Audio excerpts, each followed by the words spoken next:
Bitcoin, a moeda na era digital. Neste microbook, Fernando Ulrich, mestre em economia da escola austríaca e possuidor de vasta experiência nos mercados financeiro e imobiliário brasileiros, explica o funcionamento e a história do surgimento da mais nova forma de moeda global, o Bitcoin. A seguir, veremos como Satoshi Sakamoto tomou a iniciativa incrível de reinventar a moeda na forma de código de computador. O resultado foi o Bitcoin, introduzido ao mundo na forma menos promissora possível. Nakamoto lançou-o em um fórum aberto. É como se dissesse: aqui está uma nova moeda e um sistema de pagamento. Usem se quiserem. O que se seguiu foi impressionante. Desse dia em diante, as transações financeiras nunca mais seriam as mesmas. Muitos de seus desdobramentos históricos acontecem agora mesmo. Então, não perca a oportunidade de acompanhar essa verdadeira revolução econômica. Venha conosco descobrir tudo sobre o Bitcoin em 12 minutos. O que é Bitcoin? À primeira vista, entender o que é Bitcoin não é uma tarefa fácil. A tecnologia é tão inovadora, abarca inúmeros conceitos de distintos campos do conhecimento humano e rompe tantos paradigmas que explicar o fenômeno pode ser uma missão ingrata. Em poucas palavras, o Bitcoin é uma forma de dinheiro, assim como o real, o dólar ou o euro, com a diferença de ser puramente digital e não ser emitido por nenhum governo. Com o Bitcoin, você pode transferir fundos de A para B em qualquer parte do mundo sem jamais precisar confiar em um terceiro para esta simples tarefa. E isso se tornou possível após anos de intensa pesquisa em ciência da computação. Entre suas peculiaridades, destacam-se a falta de lastro, a intangibilidade, a oferta inelástica e a ausência de um emissor central. Todas essas características propiciam a verdadeira realização dos mais elevados ideais de liberdade monetária, demonstrando a sua imprescindibilidade a qualquer sociedade que busque a prosperidade e a paz. Na prática, Bitcoin é, portanto, uma moeda digital de código aberto, cujo funcionamento não depende de uma autoridade central.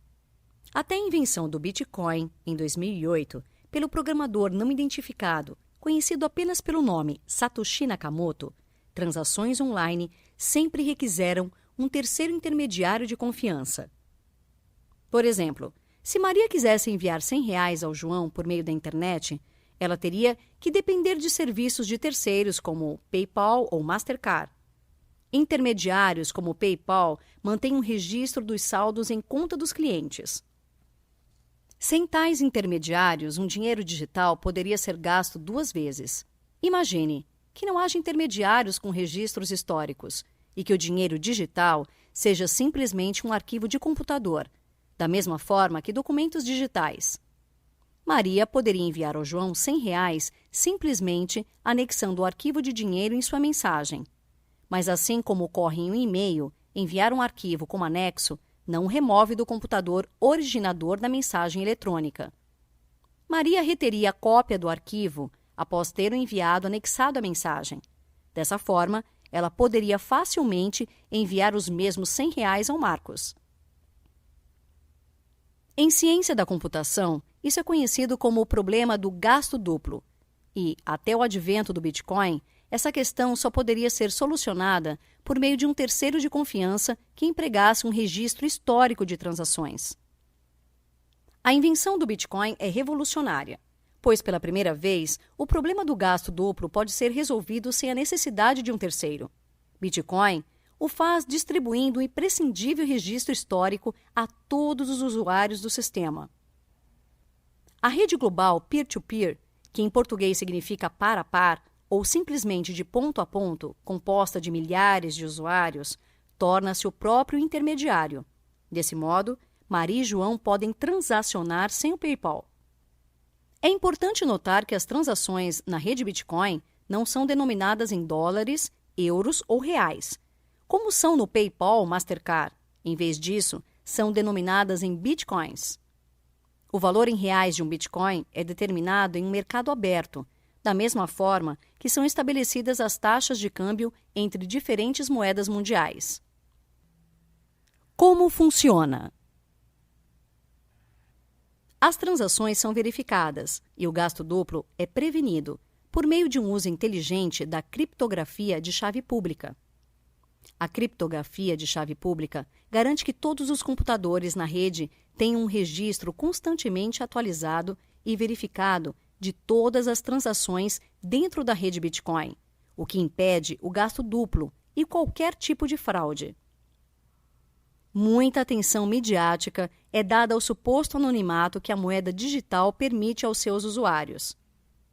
Todas as transações que ocorrem na economia Bitcoin são registradas em uma espécie de livro-razão público e distribuído chamado de blockchain, ou em português, corrente de blocos. Trata-se de um registro público de transações, o que nada mais é do que um grande banco de dados público, contendo o histórico de todas as transações realizadas. No entanto, o fato de que as transações ocorrem entre duas chaves públicas em tal dia e hora, com certa quantidade, além de outras informações, são registradas no blockchain. Em realidade, qualquer e toda transação já efetuada na história da economia Bitcoin pode ser vista no blockchain.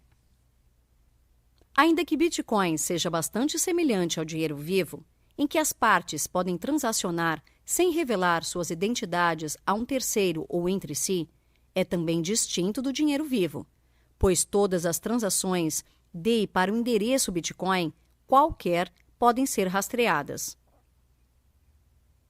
Nesse sentido, Bitcoin não garante o anonimato, mas permite o uso de pseudônimos. É também possível colher identidades simplesmente olhando o blockchain. Entretanto, os usuários de Bitcoin desfrutam de um nível muito maior de privacidade do que usuários de serviços tradicionais de transferência digital, os quais precisam fornecer informação pessoal detalhada a terceiros intermediários que facilitam a troca financeira. Ainda que seja frequentemente referido como uma moeda anônima, na prática, é bastante difícil permanecer anônimo na rede Bitcoin. Benefícios do Bitcoin. A primeira pergunta que muitas pessoas fazem quando aprendem sobre Bitcoin é: por que eu usaria Bitcoins quando posso usar reais ou dólares? Para responder, devemos, antes de tudo, considerar que ele não é necessariamente um substituto às moedas tradicionais, mas sim um novo sistema de pagamentos.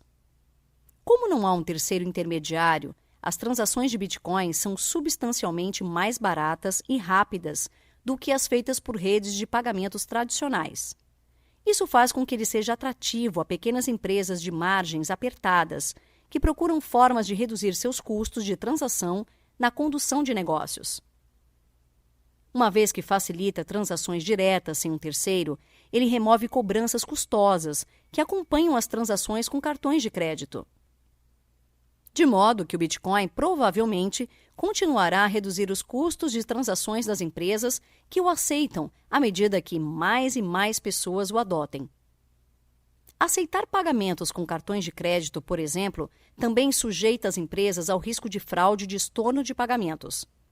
Há muito que comerciantes têm sido infestados por estornos fraudulentos ou reversões de pagamentos iniciadas por clientes baseados no falso pretexto de que o produto não foi entregue. Como um sistema de pagamentos não reversível, o Bitcoin elimina a fraude amigável, acarretada pelo mau uso de estornos de consumidores. Aos pequenos negócios, isso pode ser fundamental. Como um acessível sistema de transferência de fundos, Bitcoin também é uma grande promessa ao futuro das remessas de dinheiro de baixo custo. As taxas na rede Bitcoin tendem a ser menos de 1% da transação. O Bitcoin também tem o potencial de melhorar a qualidade de vida dos mais pobres. Devido aos empecilhos ao desenvolvimento de serviços bancários tradicionais em áreas pobres, pessoas em países em desenvolvimento têm recorrido aos serviços bancários via rede de telefonia móvel para fazer frente às suas necessidades financeiras. Com um sistema aberto de pagamentos, o Bitcoin pode fornecer às pessoas nesses locais acesso barato a serviços financeiros em uma escala global. Além disso, é possível propiciar alívio às pessoas vivendo em nações com controles de capitais bastante estritos. Desafios do Bitcoin. Apesar dos benefícios, o Bitcoin tem algumas desvantagens que usuários em potencial devem levar em consideração, tais como as recorrentes preocupações sobre se hackers podem de alguma forma comprometê-lo. Nenhum sistema criado pelo homem pode ser absolutamente perfeito e imune a violações. Portanto, é imprescindível que os usuários de Bitcoin aprendam sobre e como se preparar contra riscos de segurança, da mesma forma que o fazem com outras atividades financeiras. Também há razões para os políticos ficarem apreensivos quanto a algumas das aplicações não intencionadas do Bitcoin. Um estudo estimou que o total de transações mensais no Silk Road, em site de mercado negro em Deep Web, alcance aproximadamente 1,2 milhão de dólares. Mas o mercado de Bitcoin acumulou 770 milhões de dólares em transações durante junho de 2013. Vendas no Silk Road, portanto, constituíam uma quase insignificante parcela do total da economia Bitcoin. Mesmo assim, a associação do Silk Road com o Bitcoin manchou sua reputação. Outra preocupação é que o Bitcoin seja usado para a lavagem de dinheiro para o financiamento do terrorismo e tráfico de produtos ilegais. Para superar esse desafio, a combinação de um sistema de registro público com a cooperação das casas de câmbio na coleta de informações dos usuários fará do Bitcoin uma via relativamente menos atrativa dos lavadores de dinheiro. As leis e regulações atuais não prevêem uma tecnologia como o Bitcoin, o que resulta em algumas zonas legais cinzentas. Isso ocorre porque ele não se encaixa em definições regulamentares existentes de moeda ou outros instrumentos financeiros, tornando complexo saber quais leis se aplicam a ele e de que forma. Seja como for, as questões legais certamente afetarão a forma como o Bitcoin se desenvolve ao redor do mundo. Por ser um mercado em franco e rápido crescimento, é de se esperar novidades no âmbito legal proximamente.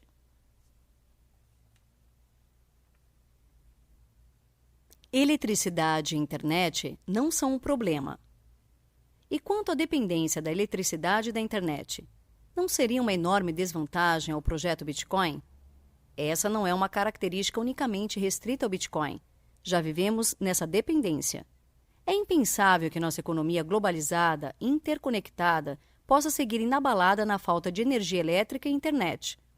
Outros céticos argumentam que a rede poderia ser hackeada, corrompendo o algoritmo, alterando saldos em carteira e roubando ou falsificando bitcoins. Essa preocupação, embora compreensível, deriva do desconhecimento acerca dos atributos da rede Bitcoin. Antes de qualquer coisa, é preciso enfatizar duas inerentes características da rede: a total abertura e a transparência do sistema. Ainda que o Bitcoin tenha sido criado com certos parâmetros e regras de funcionamento, o código-fonte é completamente aberto a qualquer um que queira verificá-lo, monitorá-lo e aprimorá-lo.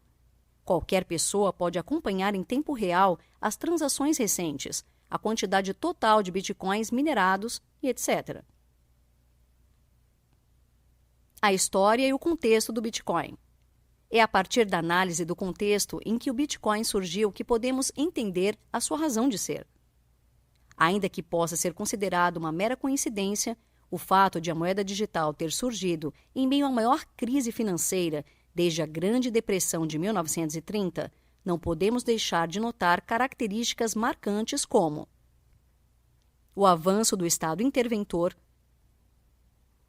as medidas sem precedentes e arbitrárias das autoridades monetárias na primeira década do novo milênio, a constante perda de privacidade que cidadãos comuns vêm enfrentando em grande parte dos países desenvolvidos e emergentes. Esses fatores são certamente responsáveis por parte do ímpeto da criação do Bitcoin, mas não há dúvidas quanto ao que possibilitou o seu desenvolvimento: a era da computação, a revolução digital. a grande crise econômica do século XXI e a perda de privacidade financeira. A quebra do banco Lehman Brothers, em setembro de 2008, um dos grandes marcos da atual crise econômica e a maior falência da história dos Estados Unidos, ocorreu há 9 anos. E até hoje, seguimos sentindo as repercussões. Entre os economistas, muito ainda se debate sobre as reais causas da crise financeira. Para nosso autor, no entanto, o mais correto seria apontar o socialismo aplicado ao âmbito monetário como o real culpado.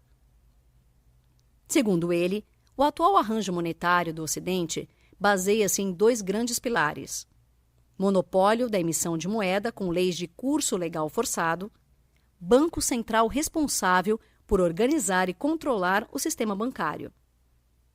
Além disso, as moedas hoje emitidas pelos governos não têm lastro algum, senão a confiança dos governos. O chamado padrão ouro atualmente não passa de um fato histórico com remotas possibilidades de retornar. Quando os governos emitiam nota em demasia, acabavam testemunhando a fuga de ouro das fronteiras nacionais, sendo obrigados a depreciar a paridade cambial com o metal precioso. A realidade é que recorrer à impressão de dinheiro é algo que os governos naturalmente fizeram ao longo da história para financiar seus déficits, para custear suas guerras ou para sustentar um Estado perdulário incapaz de sobreviver apenas com os impostos cobrados da sociedade. Mas nos últimos 100 anos, o mecanismo de impressão de dinheiro foi de certa maneira sofisticado.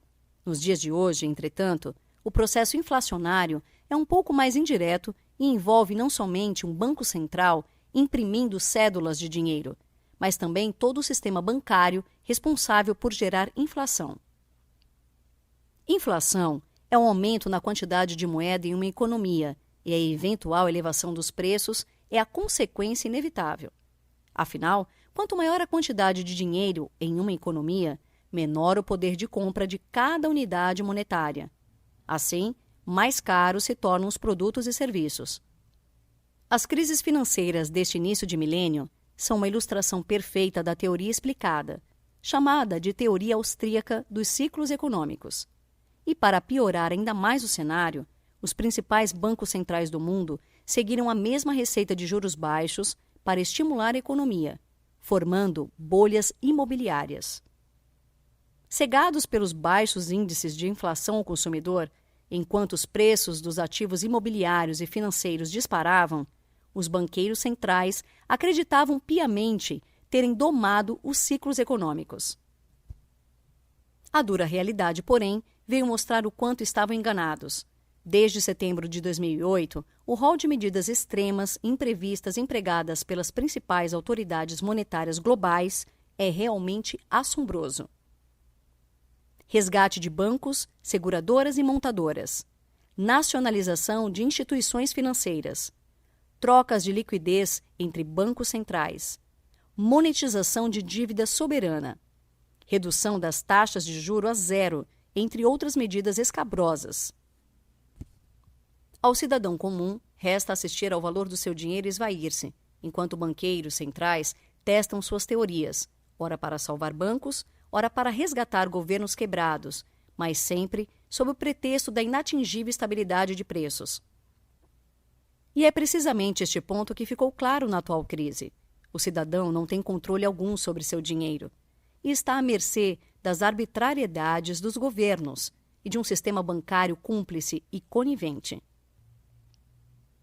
Enquanto as autoridades monetárias se esquivam do escrutínio público, exigem cada vez mais informações da sociedade, invadindo a privacidade financeira dos cidadãos.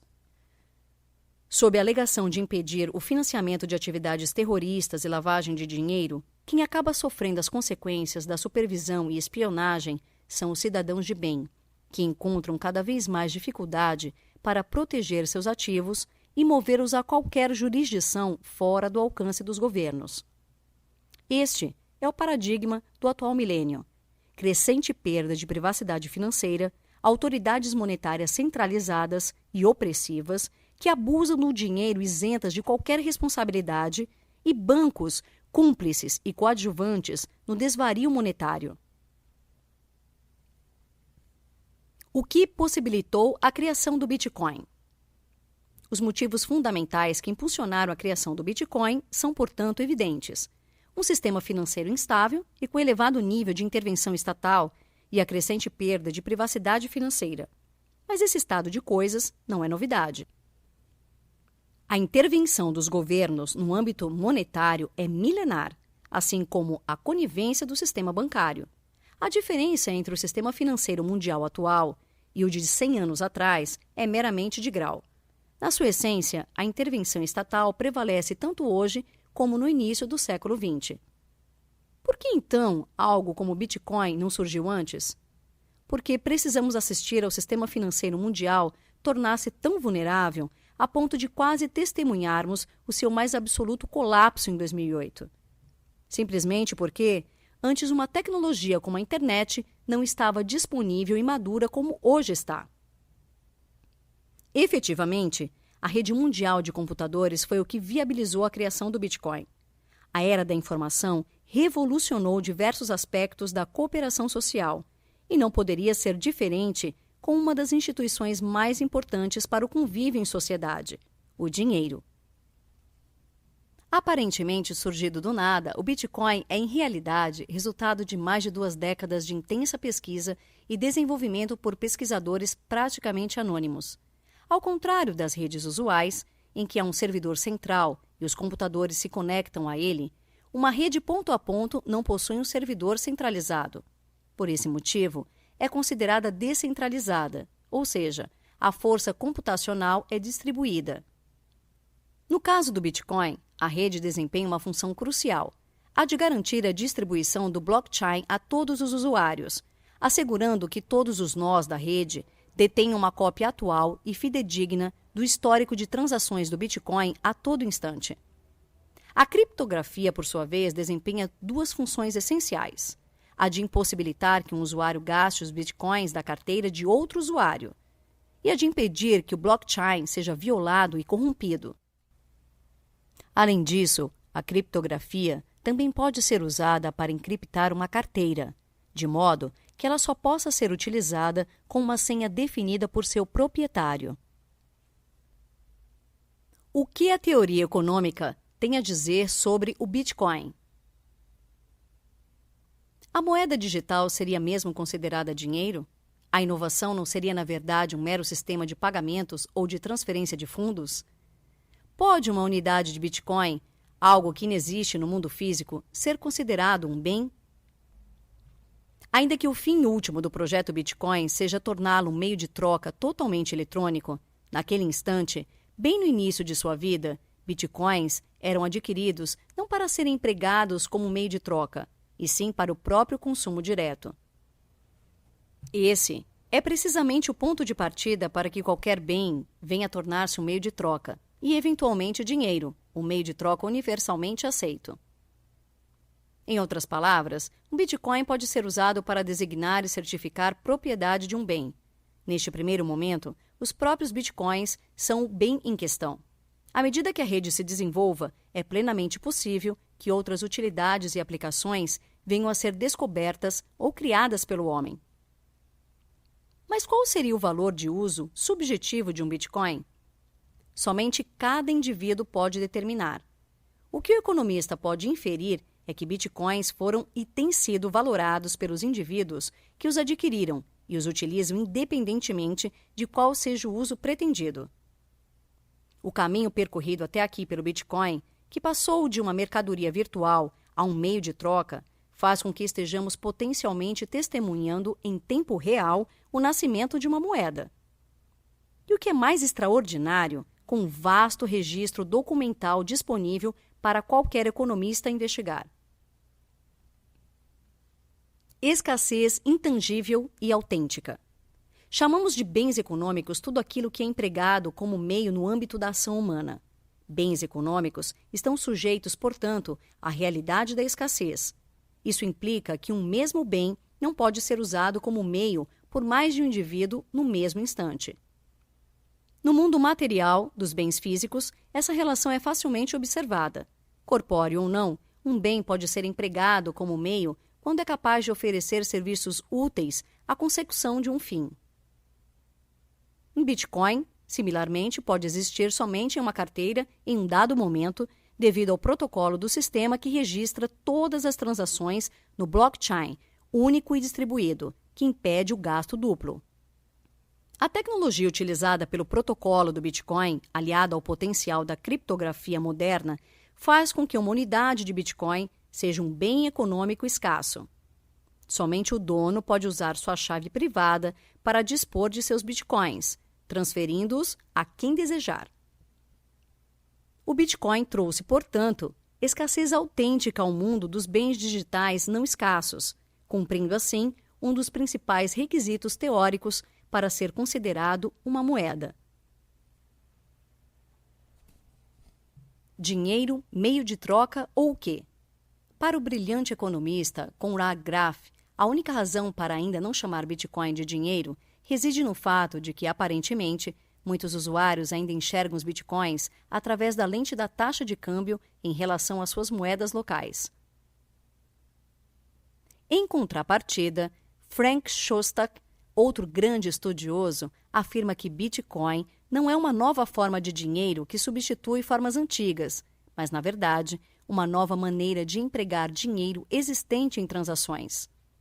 Suas investigações nos permitem deduzir que qualquer coisa pode servir como dinheiro, contanto que seja usada e valorada como tal pelos indivíduos.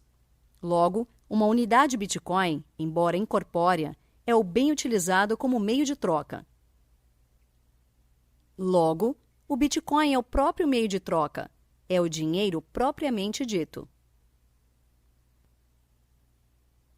Ouro, papel moeda ou Bitcoin? Em sua tese, o economista Peter Surda elenca 3 elementos principais que influenciam na escolha de uma moeda: liquidez, reserva de valor e custos de transação.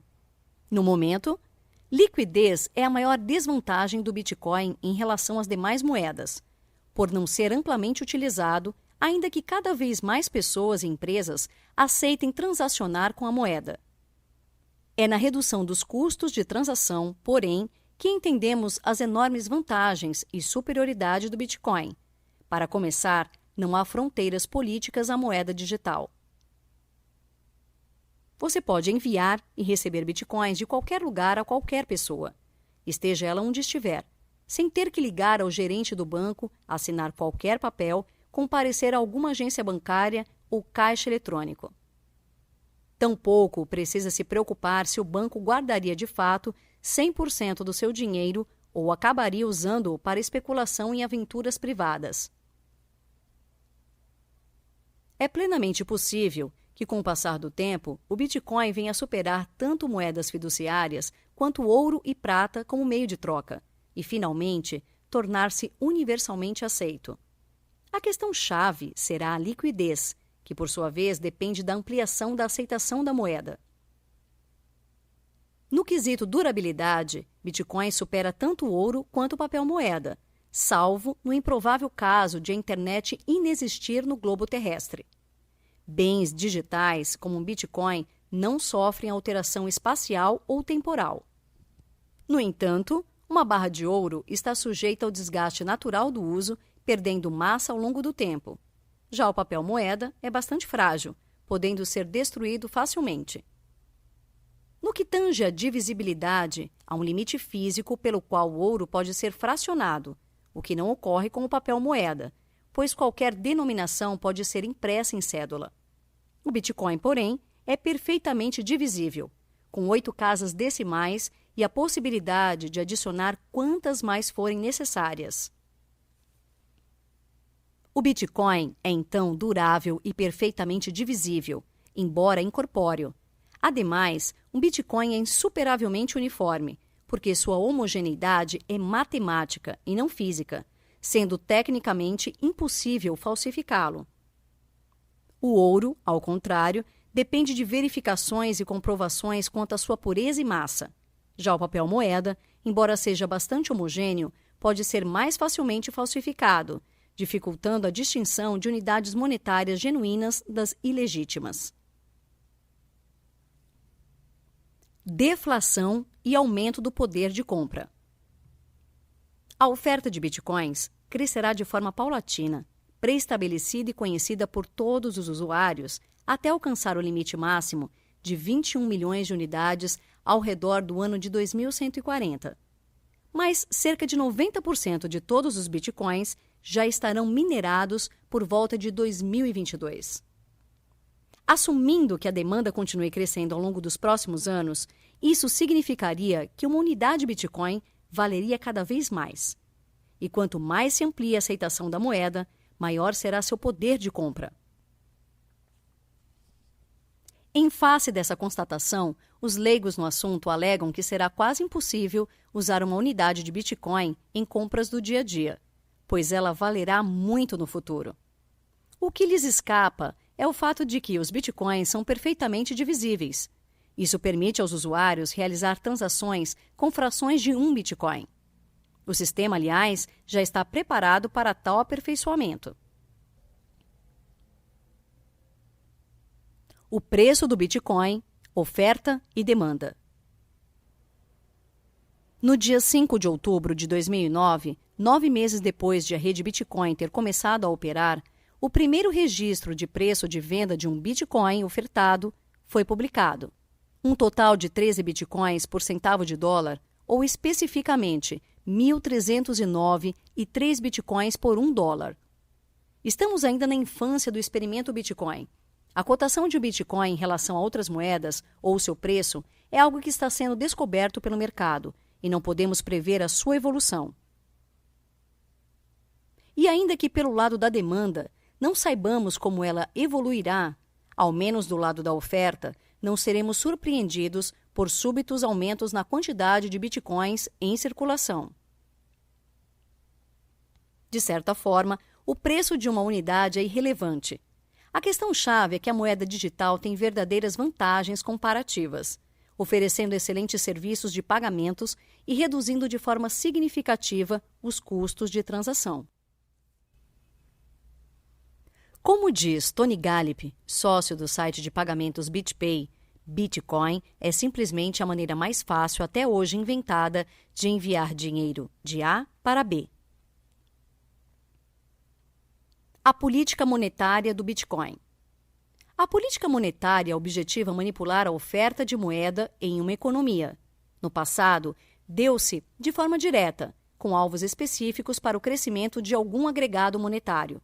Atualmente, a manipulação da oferta monetária ocorre indiretamente pela influência direta sobre a taxa de juros. A política monetária do Bitcoin, por sua vez, foi estabelecida na sua criação e é baseada em regras, cuja independência é assegurada pela natureza distribuída da rede subjacente. Essa política monetária não discricionária pode ser descrita como meta de oferta monetária assintótica, ou MoMA. A unidade monetária chama-se Bitcoin e sua emissão ocorre por meio de subcontratados chamados de mineradores, os quais desempenham os cálculos de prova de esforço, ou POE, que garantem a independência da política monetária e processam os pagamentos. A senhoriagem subsidia o sistema de pagamento em vez de beneficiar exclusivamente o emissor ou vendedor receptor de títulos negociados em operações de mercado aberto. A senhoriagem da POE e a MoMA trabalham de forma sinérgica, causando 3 fenômenos monetários. Agentes econômicos racionais mantêm em caixa em bitcoins, mesmo não tendo nenhum passivo denominado em bitcoins. O mercado estabelece as taxas de câmbio de juros sem exceção. É altamente improvável o aparecimento das reservas fracionárias. Os agentes econômicos decidem livremente manter saldos em bitcoins devido a todas as vantagens da moeda digital perante outras formas de dinheiro e a expectativa de que essas vantagens conduzirão outros agentes a adotar bitcoins no futuro, possivelmente apreciando sua taxa de câmbio. A liberdade monetária e o Bitcoin. Desde tempos imemoriais, é vedada aos indivíduos a liberdade de escolha de moeda. Somos obrigados a usar um dinheiro estatal, constantemente abusado e depreciado. Não obstante, moeda honesta e sadia é uma pré-condição básica para uma sociedade próspera e livre. Mas alcançar esse ideal pela via política é bastante difícil.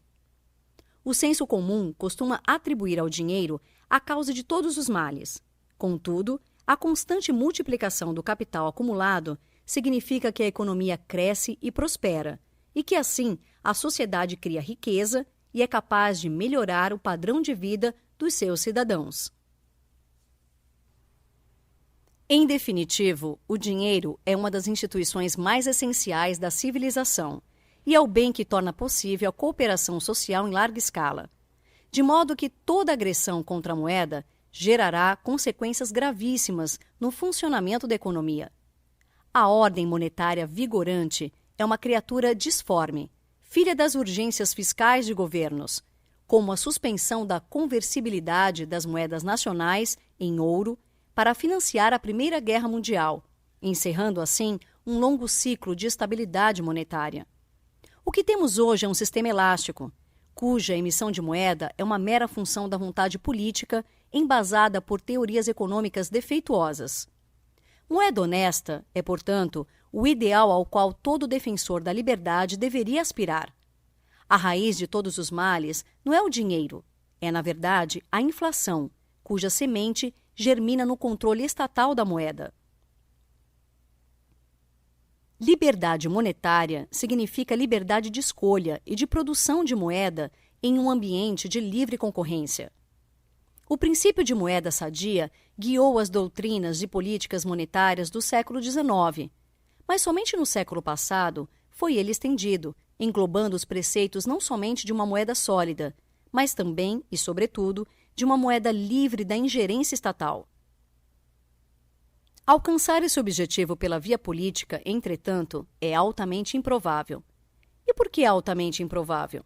Primeiro, porque uma reforma monetária e bancária liberal afronta quem mais se beneficia do status quo, o governo e os bancos. Um governo legislará contra seu próprio interesse somente no instante em que a causa for pauta política capaz de decidir eleições. Precisamente neste ponto, jaz uma das forças do Bitcoin. Em vez de implorar pelo respaldo legal, ele o contorna. Ao invés de pedir permissão para operar, ele simplesmente existe. O Bitcoin não é uma criatura do Estado. É uma invenção do mercado que independe do consentimento do poder público. Obviamente, as decisões políticas podem influenciar a conduta dos indivíduos e das empresas, mas por si só são incapazes de coibir o livre funcionamento da moeda digital.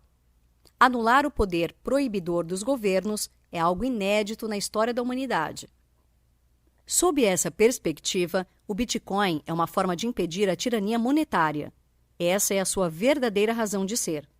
Ele emergiu como uma resposta natural ao colapso da atual ordem monetária, à constante redução de privacidade financeira e uma arquitetura bancária cada vez mais prejudicial ao cidadão comum. Governos não podem inflacionar bitcoins.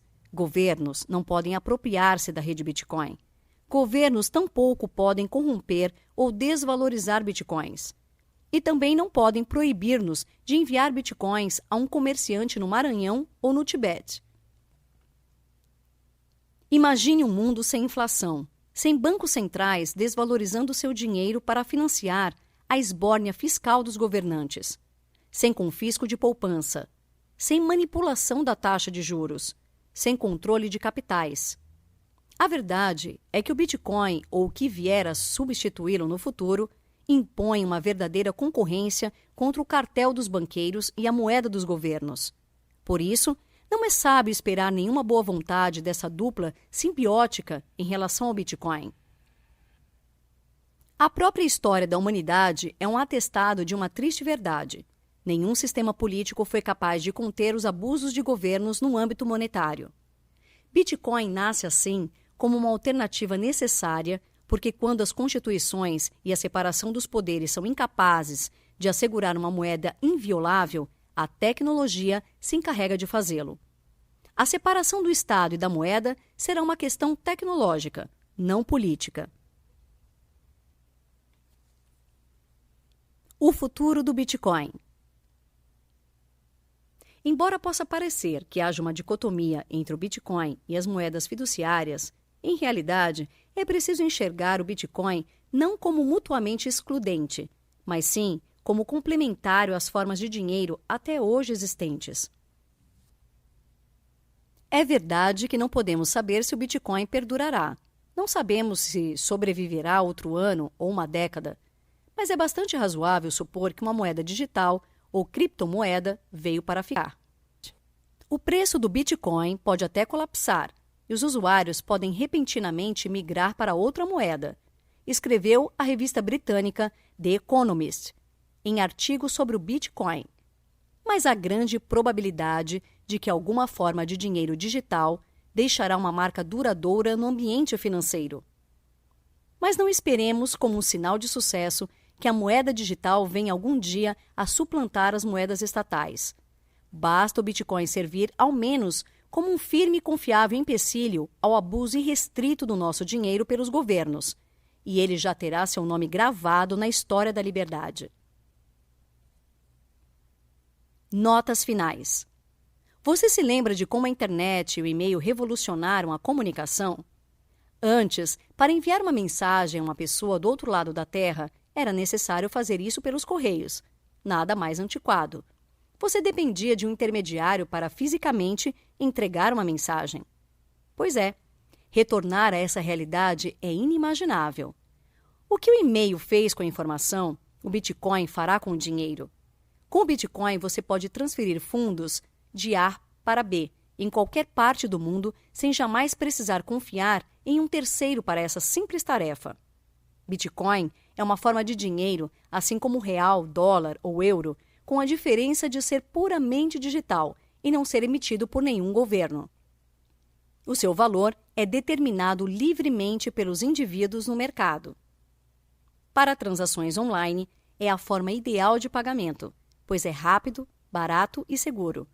É, portanto, uma tecnologia verdadeiramente inovadora. Experimente adquirir um produto ou receber por um serviço prestado utilizando bitcoins e comprove na prática tudo o que foi dito aqui. Dica do 12 minutos. Saiba mais sobre o Bitcoin. Assista ao TED Talk de Fernando Ulrich e veja como esse experimento econômico promete revolucionar a forma como transacionamos.